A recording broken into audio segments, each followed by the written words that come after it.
is all about recovery from addiction to either substance or behaviour. My addictive substance, alcohol, over the years. And equally, my behaviour could be addictive too, in terms of work, relationships, collecting, materialism, having the right car, having the right house, having the right girlfriend, all those things. And it was all about trying to be perfect, as I thought I ought to be. At least that's what I thought I ought to be. And I don't know whether or not I had it ever articulated in my own head, trying to be perfect, but I was striving to be right with the world. And in striving to be right, I was completely bamboozled, and I didn't know how to live life in a way which was emotionally, spiritually and physically well for me. And why? Well, somewhere along the line, or from a very early age, I guess fear came in with a big influence on me, and that fear led to putting on a brave face, covering up the fear, and utilising my ego, which was very brittle. And I think ego always remains brittle because behind it is no substance. So there was an emptiness inside me which I didn't understand, all full of fear about not being good enough or feeling less than, and that comes from experience of life. So my experiences of life were not that good to start with, or rather my perception of my experiences, how I saw the world, led me to be concerned and worried. And back in the day, well, I didn't even know I was fearful, worried or concerned. It's only now, in sobriety, I know the difference.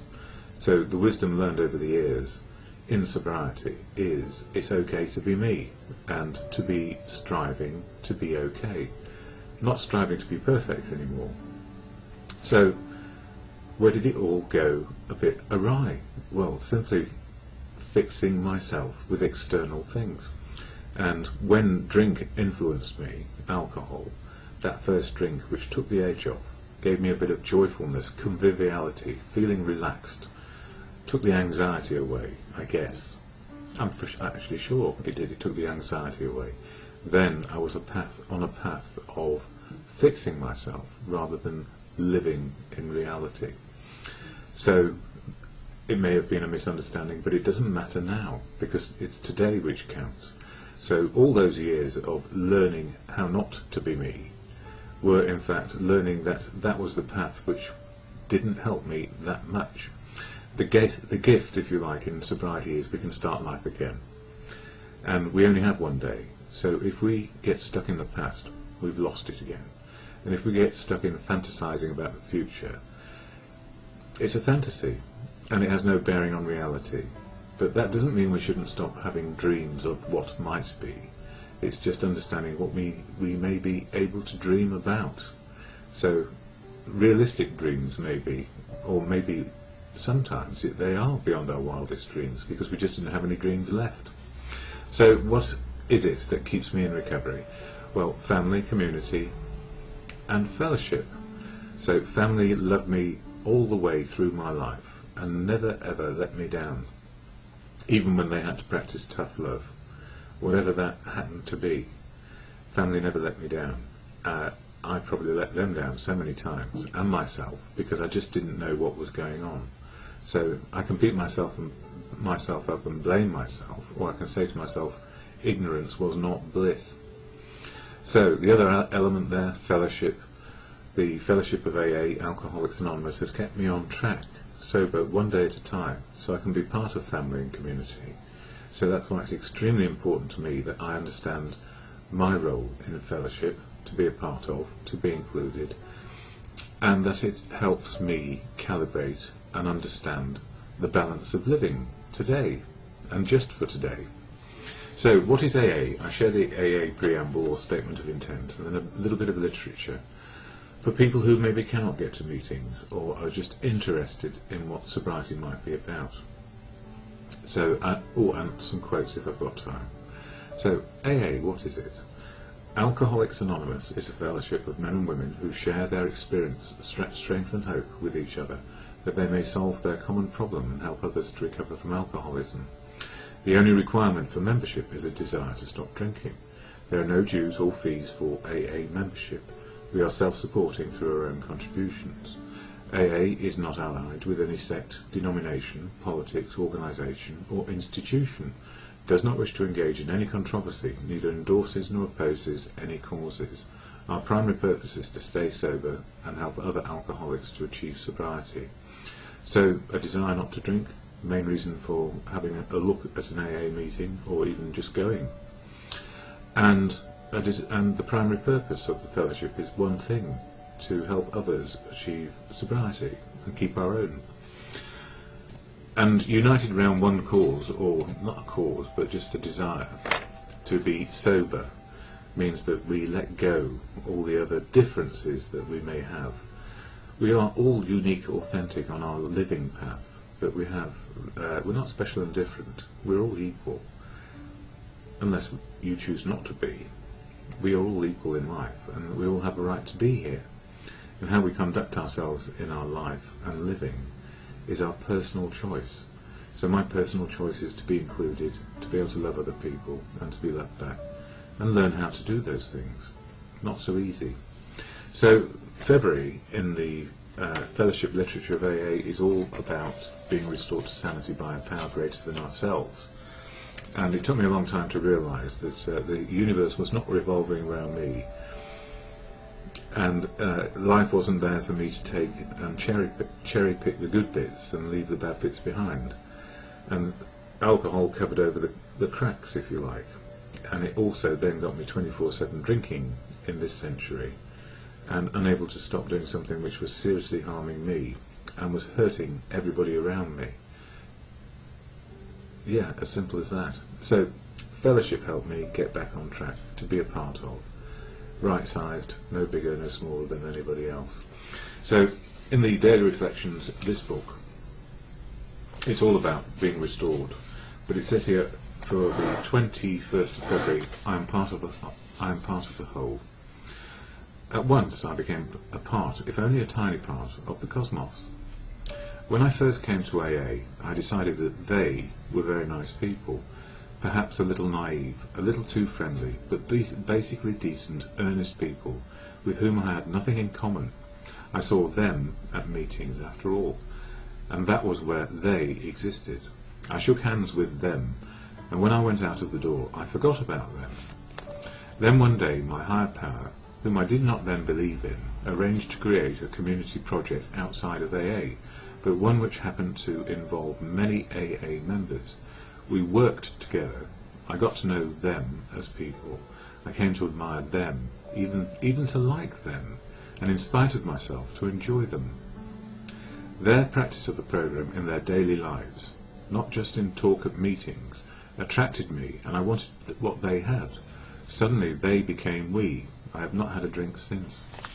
And the gift in that really is saying that if we're part of something and we can contribute and be included, it's not about us. And some of the quotes I was looking at this morning, I've got a few seconds anyway. And this is the one which I put on my Facebook page this morning. It says, out of isolation into inclusion. A shock to our outlook. We are part of life again. Albert Schweitzer said, we do not live in a world all of our own. Our brothers and sisters are here too. And it was never all about me. And another one, I think I've just got time for it. Yes. Restored and included in fellowship, we are all connected in all elements of life. Albert Schweitzer said, love includes fellowship in suffering, in joy and in effort. We need work it to be worth it. A balance in humility and esteem. So it's all about balance and being a part of and working at it. The Serenity Prayer, which I say at the end of these, is all about acceptance of reality as it is and the now, and what we can do, making choices. So the Serenity Prayer to God, or your good conscience, or a higher power, grant me the serenity to accept the things I cannot change, courage to change the things I can, and the wisdom to know the difference is for me, just for today.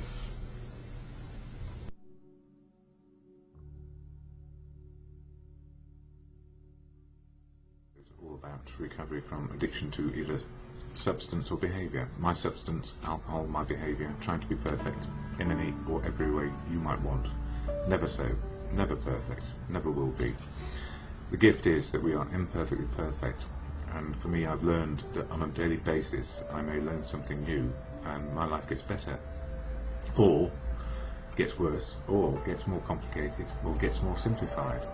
I'm human, simply human, and life happens, and sometimes we understand it, and sometimes we don't. Guess what? I have to be a learner every day, and I'm just learning very gradually what it's like to be human on a daily basis. And what am I grateful for today? I'm grateful to be alive.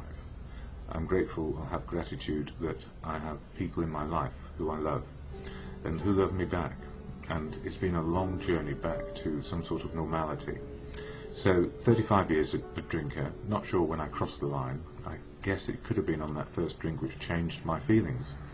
And then I was always wondering how to emulate that old feeling of happiness, peacefulness, and maybe slightly out of it, but certainly not afraid. But where drink took me, to the very depths of fear, and bleakness and desolation, and degradation as well. How do I get out of it? Not on my own.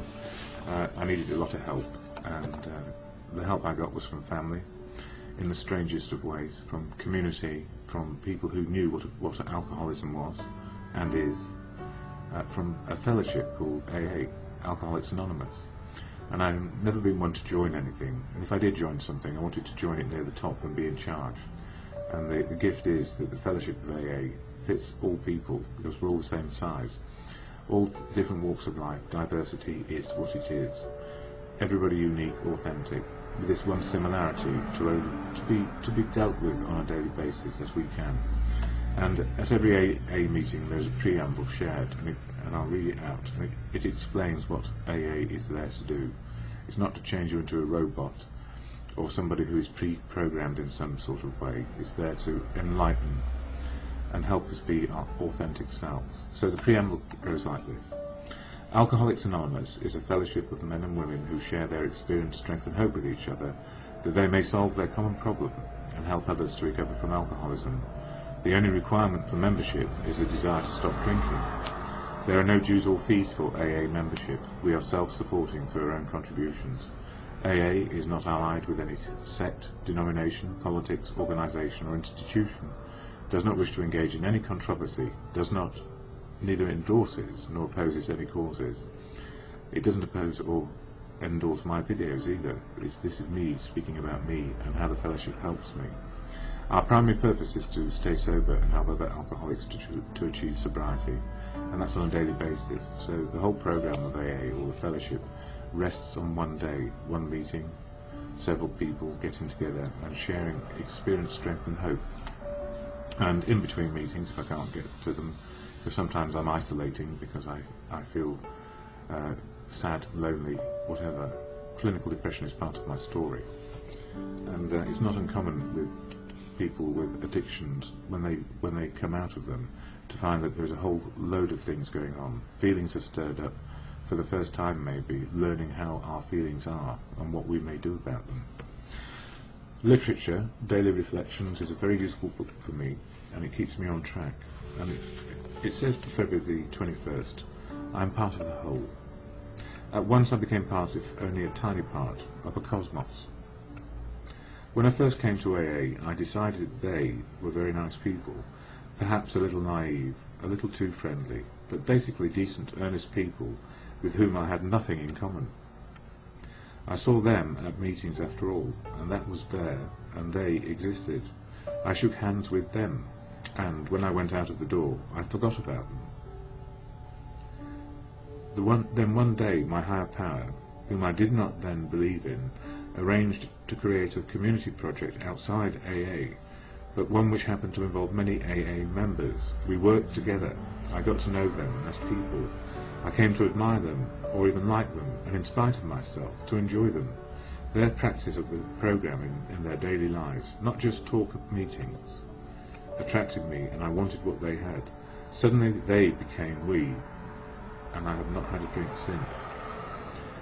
If only it was just so easy for me, and I was a rotten student, and it was all about me judging them. Rather than go to a meeting and see the similarities, I went there to find the differences, and to poke holes in why this program wouldn't work for me, because I was different and special. And what I came to understand is, as an alcoholic in recovery, I'm no different from any other. Everybody's the same. One malady and a whole set of solutions from experience, strength and hope and wisdom shared. No one answer from one person, but the collective wisdom of a group of people who have been staying sober for a day, for maybe many years, or just one day. And we learn, we each keep on learning how life can be. And how am I feeling today? I feel at peace, and I feel happy. And given the medical regime I'm on at the moment, that's no mean feat. So life is okay. As Bill sees it, this one, again a daily reading if you choose to have a look.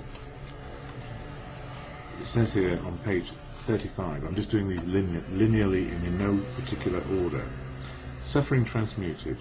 AA is no success story in the ordinary sense of the word. It is a story of suffering transmuted under grace into spiritual progress.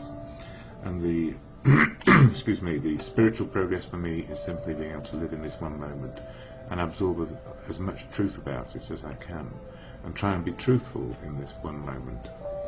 Goes on to say, for Bob, Dr. Bob, that's one of the co-founders, the insatiable craving for alcohol was evidently a physical phenomenon which bedeviled several of his first years in AA, a time when only days and nights of carrying the message to other alcoholics could cause him to forget about drinking himself.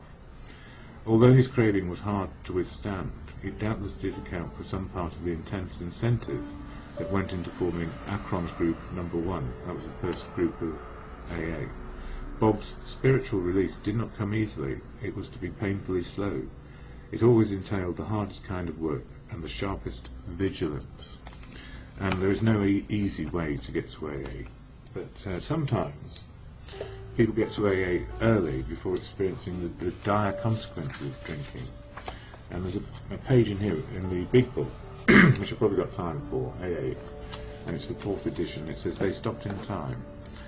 Among today's incoming AA members, many have never reached the advanced stages of alcoholism, though given time, all might have.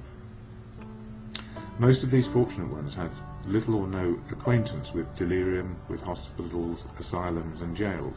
Some were drinking heavily, and there had been occasional serious episodes, but with many, drinking had been little more than a sometimes uncontrollable nuisance. Seldom had any of these lost their either health, business, family or friends. Why do men and women like these join AA? The 17 who now tell their experience answered that question. They saw how they had become actual or potential alcoholics, even though no serious harm had been done. They realized that repeated lack of drinking control, when they really wanted to control it, was the fatal symptom that spelled the problem drinking. This, plus mounting emotional disturbances, convinced them that compulsive alcoholism already had them, that complete ruin would be only a question of time. Seeing this danger, they came to AA. They realized that in the end, alcoholism could be as mortal as cancer. Certainly no sane man would wait for a malignant growth to become fatal before seeking help. Therefore these 17 AAs, and hundreds of thousands like them, have been saved of years of infinite suffering. They sum up something like this: we didn't wait to hit bottom because, thank God, we could see the bottom. Actually the bottom came up and hit us. That sold us on the idea of Alcoholics Anonymous. And so it seems that, there are 17 stories at the back of the 4th edition, all about getting there before, the destruction is complete. And I took it to the very last right available to me to die, before I really understood what AA could do for me. So, in terms of serenity today, I always reflect on the Serenity Prayer, which says, God, grant me the serenity to accept the things I cannot change, courage to change the things I can, and wisdom to know the difference. Just one day at a time.